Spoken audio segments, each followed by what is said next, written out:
जालना शहरात आज मोठा राजकीय गदारोळ पाहायला मिळाला। महाराष्ट्र नवनिर्माण सेनेच्या आक्रमक कार्यकर्त्यांनी ॲडव्होकेट गुणरत्न सदावर्ते यांच्या गाडीला घेराव घालत त्यांच्या वाहनावर सुपारी आणि काळे ऑइल फेकून तीव्र निषेध व्यक्त केला। या घटनेमुळे छत्रपती संभाजीनगर चौफुली परिसर काही काळ अक्षरशः रणांगण बनल्याचे चित्र पाहायला मिळाले। माहितीनुसार ॲडव्होकेट गुणरत्न सदावर्ते हे आज जालना दौऱ्यावर आले होते।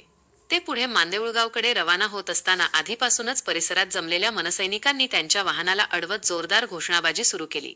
मराठीचा अपमान सहन केला जाणार नाही, राजसाहेब ठाकरे आगे बढ़ो, हम तुम्हारे साथ हैं, अशा घोषणांनी संपूर्ण परिसर दणाणून गेला होता। यानंतर संतप्त झालेल्या काही कार्यकर्त्यांनी सदावर्ते यांच्या गाडीवर सुपारी आणि काळे ऑइल फेकत संताप व्यक्त केला। या अचानक घडलेल्या प्रकारामुळे परिसरात काही काळ तणावपूर्ण परिस्थिती निर्माण झाली होती। वाहतुकीची कोंडी देखील निर्माण झाली होती। मनसे कार्यकर्त्यांचा आरोप आहे की मनसे प्रमुख राज ठाकरे यांनी मराठी भाषा आणि मराठी अस्मितेच्या मुद्द्यावर घेतलेल्या भूमिकेला ॲडव्होकेट गुणरत्न सदावर्ते यांनी विरोध दर्शवला होता। त्याच पार्श्वभूमीवर हे आंदोलन करण्यात आल्याचे सांगितले जात आहे। विशेष म्हणजे जवळपास महिनाभरापूर्वीच मनसेचे शहराध्यक्ष राहुल रत्न पारखे यांनी सदावर्ते जालन्यात आल्यास त्यांच्या गाडीवर शाही फेकण्यात येईल असा इशारा दिला होता। आजच्या घटनेनंतर त्या इशाऱ्याची प्रत्यक्ष अंमलबजावणी झाल्याची चर्चा शहरात रंगू लागली आहे।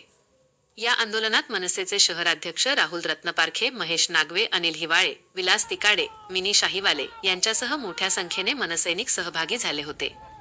परिस्थिती नियंत्रणाबाहेर जाण्याची शक्यता लक्षात घेत पोलिसांनी तातडीने घटनास्थळी धाव घेतली आणि राहुल रत्न पारखे यांच्यासह दोघांना ताब्यात घेतले। दरम्यान या घटनेनंतर जालना शहरातील राजकीय वातावरण चांगलेच तापले असून आगामी काळात या प्रकरणावर विविध राजकीय पक्षांकडून तीव्र प्रतिक्रिया उमटण्याची शक्यता व्यक्त केली जात आहे।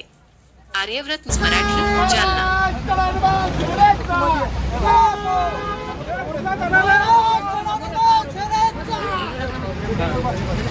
मी लोकेशन मध्ये टाकतो राहुल होता मोबाईल